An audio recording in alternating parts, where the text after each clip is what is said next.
오늘 말씀 혹시 시험 받으셨던 분들 없으신가요? 저는 조금 그랬던 적이 있습니다. 하나님 좀 차별하시네. 야곱은 사랑하시고 에서는 미워하신다는데 뭐 어떠한 말을 한다 하더라도 사실 좀 그렇잖아요. 예, 어린아이가 태어나기도 전에 태중에서 무엇을 알겠습니까?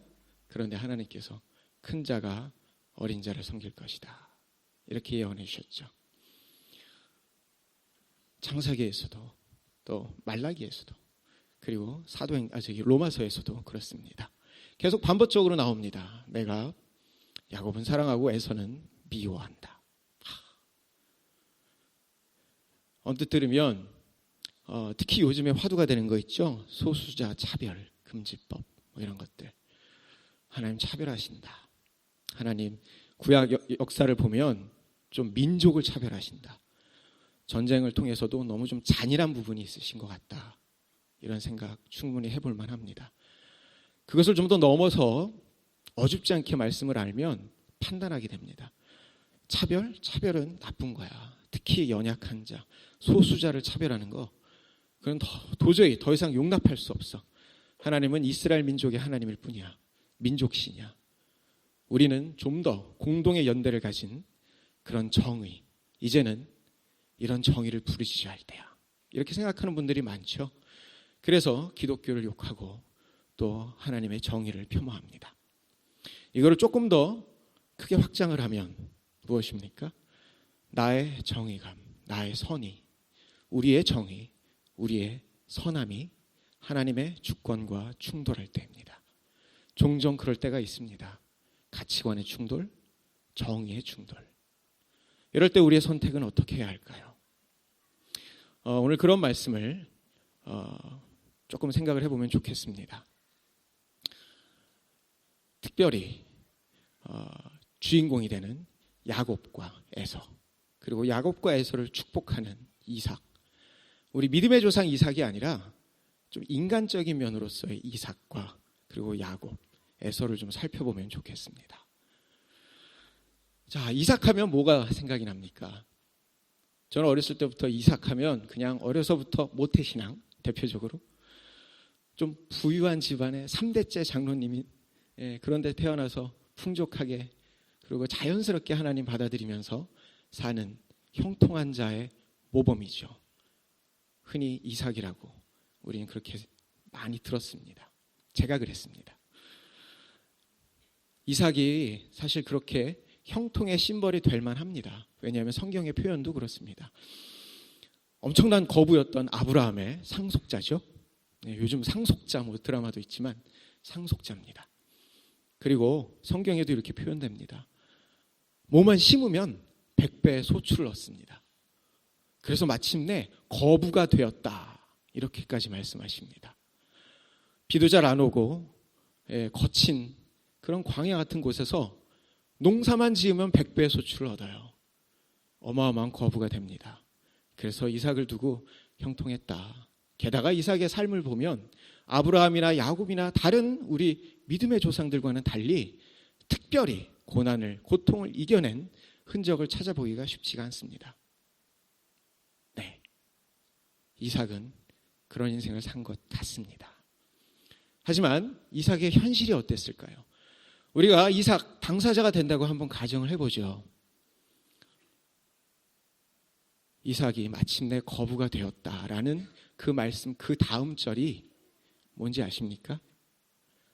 퇴출되는 겁니다. 그 땅에서 쫓겨나가는 신세가 되어버렸습니다. 지금 같은 자본주의 세상이 아닙니다. 거부가 되었다 하더라도 권세를, 권력을, 힘을, 모든 것을 할 수 있었던 시대는 아닙니다. 농업이 주된 사회였죠. 농업의 생명은 땅입니다. 그 땅을 빼앗긴 거죠. 잘 가꾼 패덕, 파머들이 패덕이 없으면 어떻게 되겠습니까? 자기 몸 하나 간수하고 살아내는 것은 어떻게든 의지를 가지고 할 수 있을 겁니다. 하지만 내 사랑하는 가족을 지켜야 됩니다. 수백, 수천의 동물, 양, 소를 지켜내야 합니다. 집안의 식솔들은 수백 명이 될 겁니다. 이삭의 현실은 견디기 힘든 막중한 책임감이었습니다. 부자가 되었다고 마냥 좋은 것이 아니었습니다. 쫓겨날 때 이삭의 심정이 어땠을까요? 누구보다 여러분들이 아실 것 같습니다. 이민자로서 이 땅에서 열심히 뿌리 내리기 위해서 살고 있는데 이민성에서 비자를 연장해 주지 않거나 거절당하면 우리의 심정은 어떻습니까? 이루 헤아릴 수 없죠. 인생 최고의 형용할 수 없는 환난입니다. 이삭은 이보다 더 심했습니다. 왜냐하면 단순히 쫓겨난 게 아니라 칼의 위협과 거주민들의 폭력과 협박과 기근과 재난과 동물과 병충해와 각종 위험, 그 위험의 한복판에 홀몸이 아닌 수많은 식솔들을 거느리고 살아내야 하는 현실이 이삭의 현실인 것입니다. 하나가 더 있습니다. 이삭이 그토록 사랑했고 너무나 의지했던 한 분, 자기 아버지 아브라함입니다.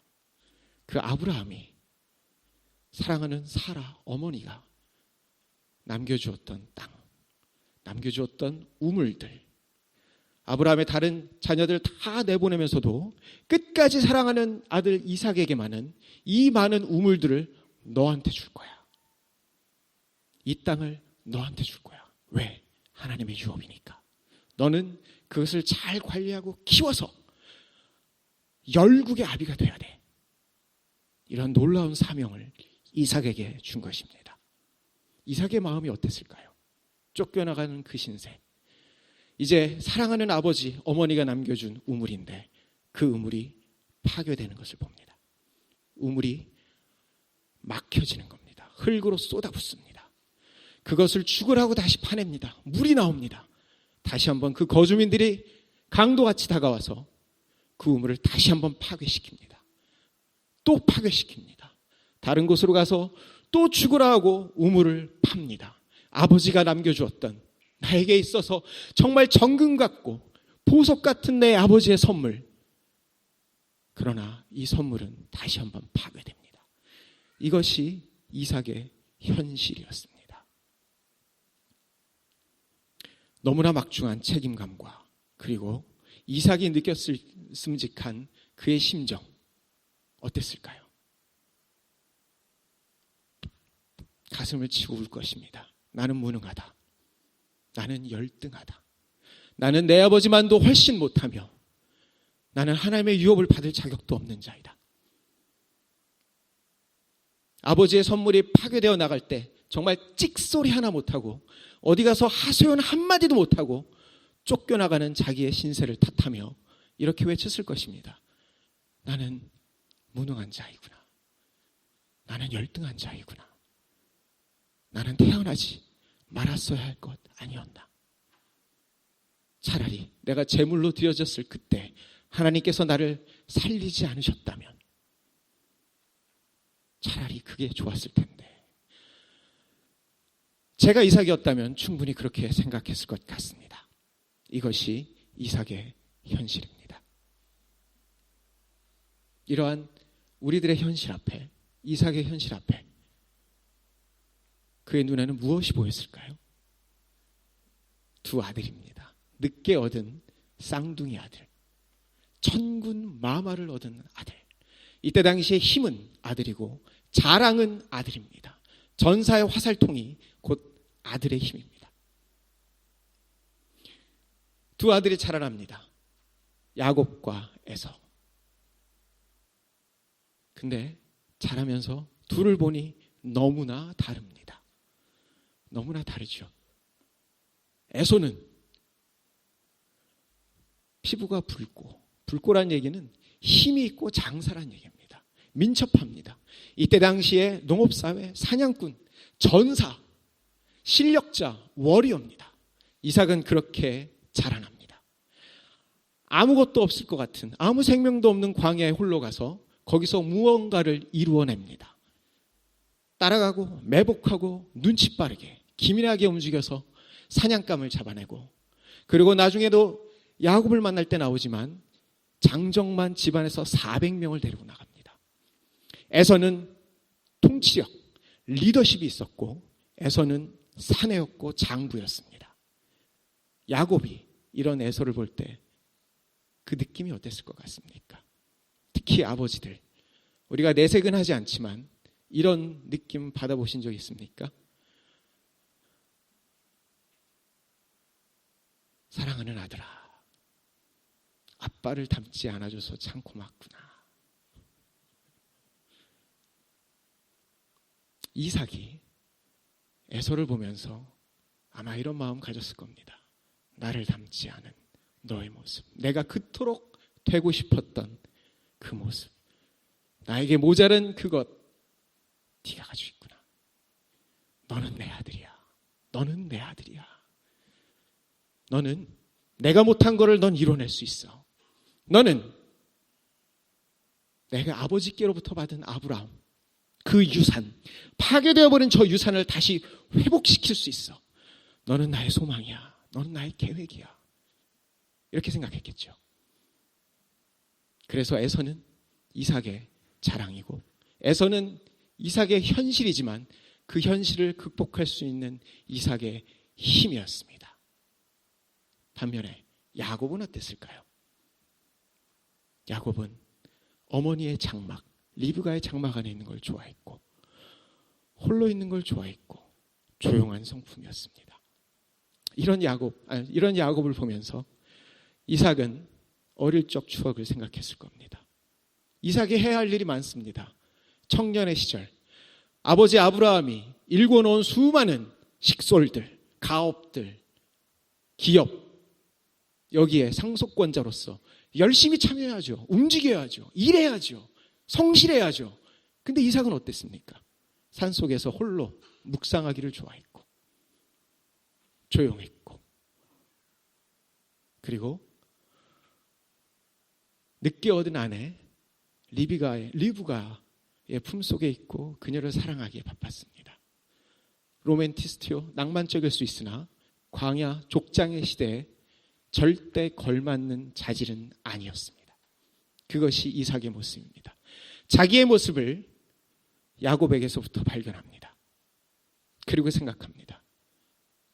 내가 부정하고 싶고 내가 거부하고 싶은 나의 모습, 너는 나를 똑 닮았구나, 야곱. 이게 야곱과 에서입니다. 야곱은 한마디로 부적격자입니다. 야곱은 법적으로나 장자가 아니었습니다. 명분적으로나 실질적으로나 야곱은 부적격자입니다.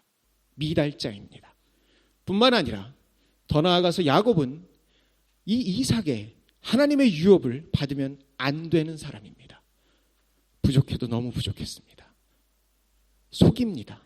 게다가 너무나 이기적입니다.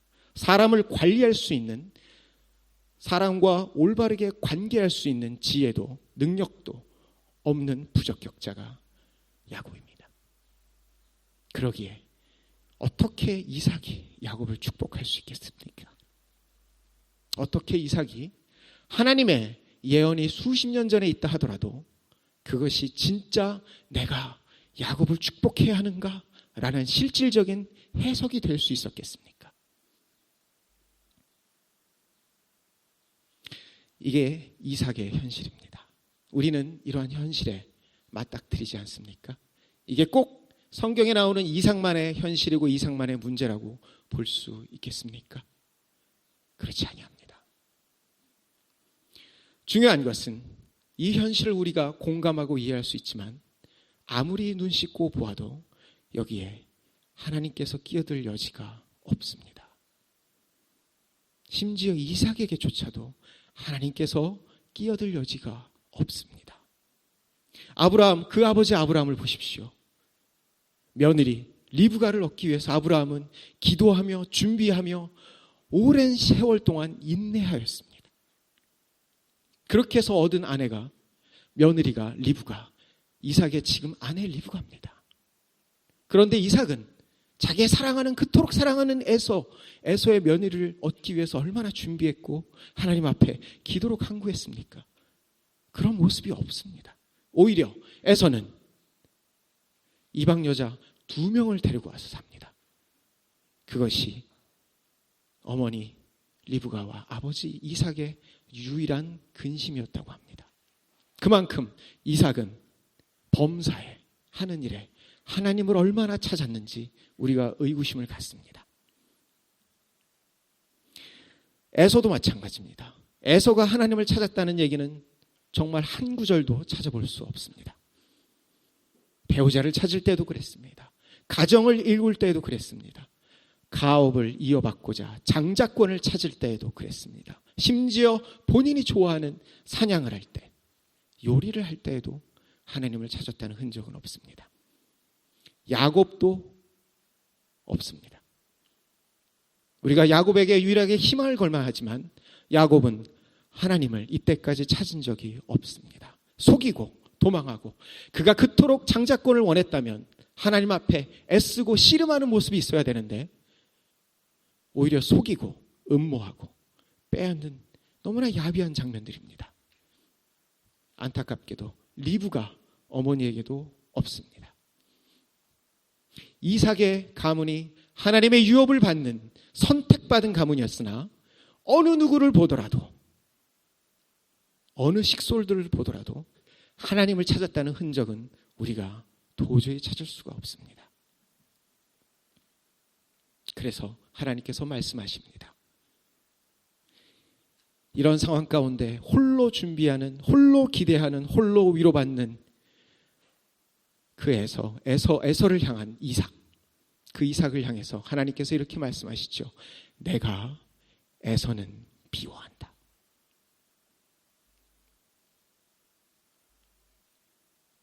하나님이 미워하시는 것.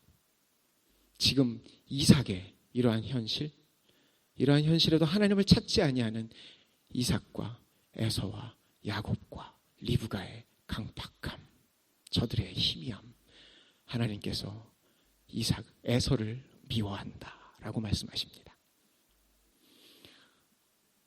이 선포는 무엇입니까? 하나님께서 순서를 뒤엎는 것입니다. 장자권을 뒤집어 버리십니다. 무엇이 문제의 본질이고 무엇이 우리의 인생의 우선순위여야 하는지를 하나님께서 선포하시는 그분의 주권을 드러내시는 사건이 바로 내가 야곱은 사랑하고 에서는 미워한다라는 말씀입니다. 그러면 이 상황 가운데 긍휼함을 얻은 자 야곱은 도대체 무엇이 있길래 하나님의 특별한 섭리를 얻은 것일까요? 야곱을 보시면요, 그 안에는 마중물이 있었습니다. 마중물이 우리 학생들 잘 모르죠? 옛날에는 물을 얻기 위해서 펌프질을 했어요. 이렇게 펌프. 근데 열심히 펌프질만 한다고 물은 절대 나오지 않습니다. 한 바가지의 물을 펌프 안에다가 집어넣고 그리고 열심히 펌프질을 해야 그 물의 수압으로 인해서, 압력으로 인해서 땅 밑에 있는 엄청난 물이 쏟아져 나오는 거예요. 그게 마중물의 효과입니다.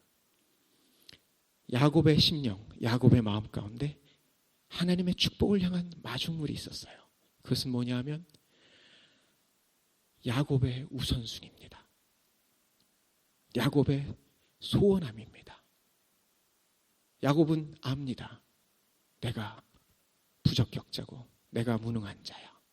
나는 자격이 없는 자야. 내가 비록 어머니와 함께 음모를 꾸며서, 내가 비록 어렸을 때 욕심을 부려서 장자권을 속이듯 탈취했다 하지만, 그러나 그것 때문에 도망가고 홀로 되어서 산속에서 하나님 앞에 부르짖죠. 그것이 야곱의 마중물이었습니다. 야곱의 마중물은 그래서 하나님 앞에서 절규하며 주의 이름을 부르는 그의 소원함이 야곱의 마중물이었습니다.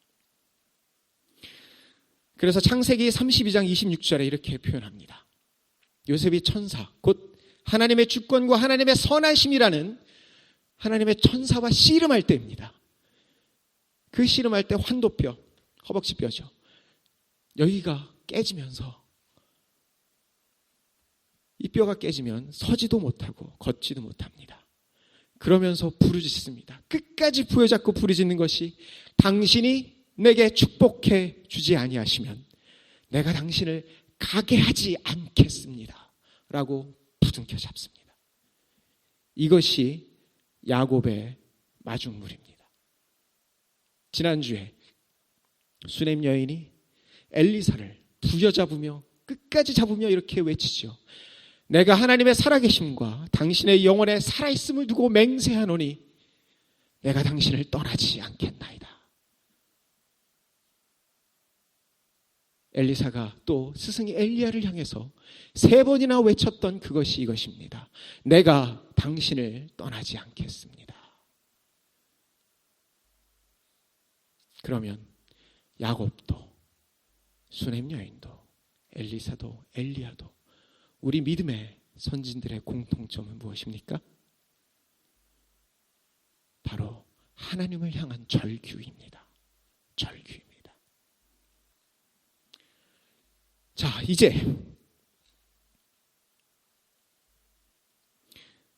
이삭의 축복. 이삭의 축복은 뒤바뀝니다. 본의 아니게 뒤바뀝니다. 에서에서 야곱으로 옮겨졌습니다. 여러분들 모두 다 잘 아시니까 제가 본문 말씀을 스킵하고 넘어갑니다. 스스로가 주도하는 현실, 너무나 감당할 수 없는 이 막중한 현실 앞에 스스로 계획하고 스스로 찾았으나 이제는 이 현실의 주인공이 이삭에게서부터 하나님께로 옮겨지는 순간입니다. 하나님의 주권, 그분의 로드십, 그분의 주도하심이 드러나는 그 순간이 바로 에서가 아닌 야곱이 축복받을 때 이 순간이었습니다. 하나님의 주권이 드러날 때가 축복의 본질입니다. 진정한 복은 하나님의 일하심, 그분의 주인 되어 주심이 우리의 인생을 통해 드러나는 것, 선포되는 것, 그것이 축복의 본질입니다. 이러할 때 어땠습니까? 이삭은 부르르 떨었습니다. 에서는 분노했습니다. 야곱은 두려워했습니다. 자, 하나님의 주권이 드러날 때 이 3명의 인생은 바뀝니다. 비록 그 순간 우리는 이해할 수 없었으나 그러나 주의 주권, 곧 주의 선하심은 일을 시작해 주십니다. 섭리해 주십니다. 하나님의 주권하에 이삭은 즉시로 순종했습니다. 눈이 희미하고 곧 죽을 것 같아서 이 일을 이렇게까지 만들어냈지만 즉시로 순종합니다. 그것이 떨었다라는 표현입니다. 그래서 바로 자기를 속인, 그리고 형제간에 이거를 깨트린 것 같은 야곱을 탓하지 아니하고 다시 야곱을 부릅니다. 그래서 다시 마음을 담아서 온전히 축복을 선포합니다. 그뿐만 아니라 이삭은 이 모든 일, 곧 주의 주권과 주의 선하심이 온전히 두 아들을 통해서 드러날 때까지 곧 50년 이상을 장수하고 그의 믿음의 선조에게 돌아갑니다. 이것이 하나님의 선하심입니다.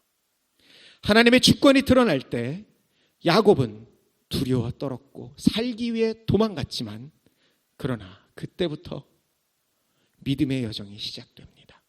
그전에는 우리는 부모의 믿음, 우리 자녀들 부모의 믿음으로 살아왔지만 어느 순간 스스로의 믿음으로 하나님 앞에 독대할 때가 있을 것입니다. 반드시 있습니다. 야곱은 이러한 믿음의 여정 가운데 그 축복 그대로 12자녀들을 낳고 12지파, 12족속의 조상 아비가 됩니다. 그리고 저들 한 명 한 명을 자기의 입으로 지팡이에 의지해서 축복합니다. 그리고 믿음의 열조에게 돌아갑니다. 이것이 하나님의 선하심입니다. 하나님의 주권하에 에서는 어떠했습니까? 에서는 하나님의 미움을 받았습니까? 천만에 아닙니다. 에서는 세겜이라는 지역에 정착하여 엄청난 물질의 축복을 받습니다. 야곱과 아브라함 못지않은 거부가 됩니다. 그리고 수많은 자손들을 낳고 그 유명한 예수님 시대 이후까지도 영향력을 끼치는 에돔족 속의 아비가 됩니다. 이것이 하나님의 선하심입니다. 하나님 차별하셨습니까?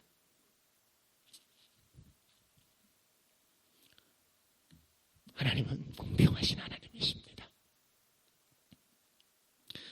이것이 하나님의 주권이고 이것이 하나님의 선하심입니다. 그래서 에서를 미워하였다라는 표현은 인생에서 명확한 우선순위를 요구하시는 하나님의 주권, 그 주권의 선포입니다. 야곱을 사랑하였다라는 표현은 그래서 인생 여정 가운데 우리의 연약함, 우리의 현실의 문제 그대로 하나님 앞에 연락되어 하나님께서 긍휼히 여겨주시고 사랑하시는 그분의 선하심, 그 표현입니다. 그것이 내가 야곱은 사랑하고 에서는 미워한다. 주의 선하심과 주의 주권의 선포입니다.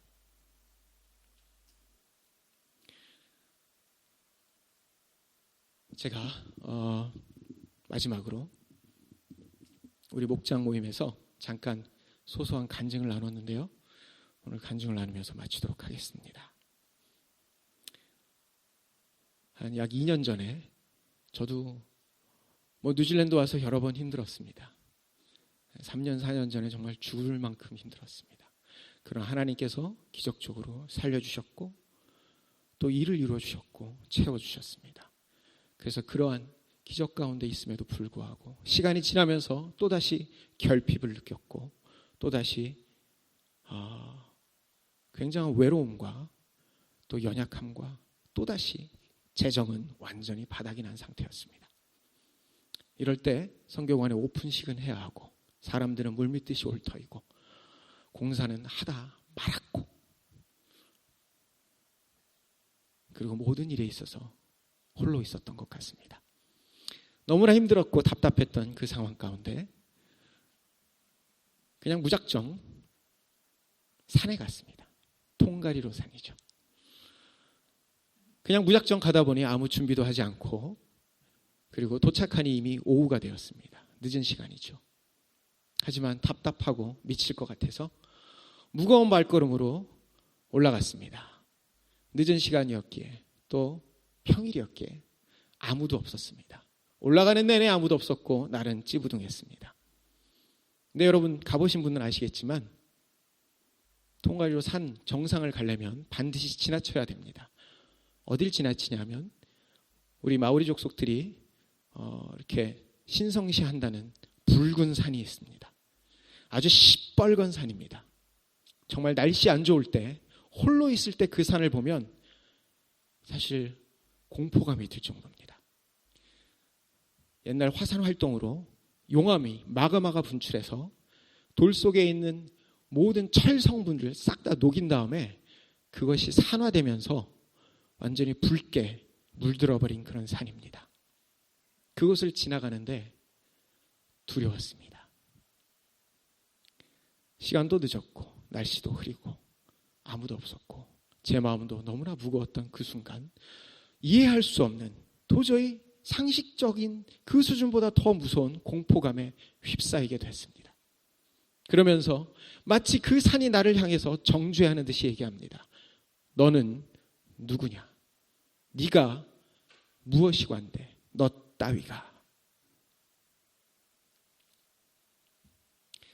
이곳에 오르려 하느냐? 이런 목소리입니다. 안 그래도 스스로 자아가 낮아져서 힘든데 저 산까지도 나를 폄하하고 욕하는구나. 이런 느낌이죠. 그래서 두려웠습니다. 내려갈까 말까? 내려가면 내가 나를 비난하는 그 소리가 훨씬 더 커질 것 같아서 도저히 안 될 것 같았습니다. 그럴 때 이상하게 제 마음속에서 또 다른 질문이 올라옵니다. 근데 동일한 질문입니다. 그런데 느낌이 다릅니다. 너무나 따스합니다. 그리고 너무나 확신에 차 있습니다. 너는 누구니? 너는 어떤 사람이니? 이런 목소리예요. 이런 질문 앞에 생각합니다. 그리고 그에 대한 답변을 제 마음 깊은 곳서부터 끌어올립니다. 그것은 뭐냐 하면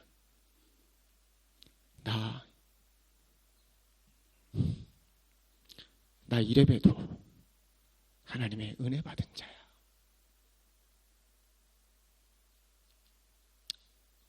이 한마디입니다. 그렇습니다. 내가 가진 거 변할 수 있습니다. 내가 하는 일도 무너질 수 있습니다.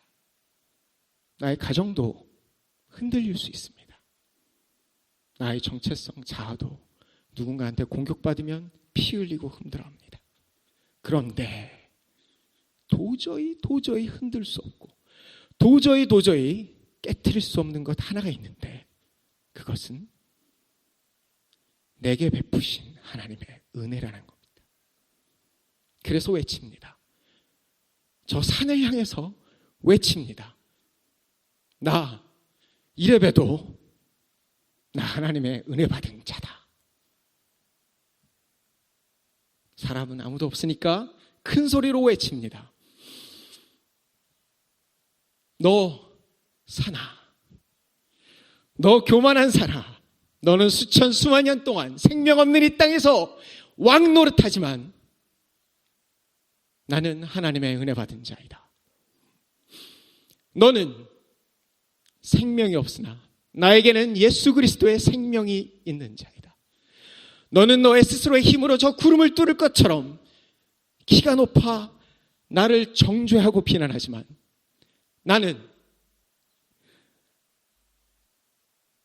내게는 하나님의 은혜, 그분의 생명을 받은 자이다. 너는 교만이 가득하나 내 안엔 증언, 아버지의 선하심이 가득하다. 너에게는 너의 몸집과 너의 높음과 저 큰 바위가 너의 자랑이겠지만 내게는 비록 겨자씨만 해도 여호와를 아는 지식, 그 믿음이 살아 꿈틀거리고 있는 게 나의 자랑이다. 이렇게 외쳤습니다. 저에게만 그렇습니까? 여러분들에게도 마찬가지입니다. 그래서 우리는 산을 향하여 각자에게 두려움과 각자에게 정죄감을 일으키는 산을 향하여 이렇게 외칩니다. 너 산아, 너는 그러므로 낮아져 골짜기를 메울 것이다. 여호와를 아는 지식이 찬란하여 무리바다 덮음같이 그 영광스러운 그날이 올 때 너 교만은 던져져 저 바다에 옮겨질 것이다. 그날 하나님을 아는 지식이 충편만할 때 너 사나 너는 가리워져 잠잠할 것이다. 이것이 우리에게 베푸신 하나님의 은혜의 증거입니다. 이 증거가 저에게뿐만 아니라 우리 사랑하는 모든 교우 여러분들에게 충만하시기를 권면합니다. 기도드리겠습니다.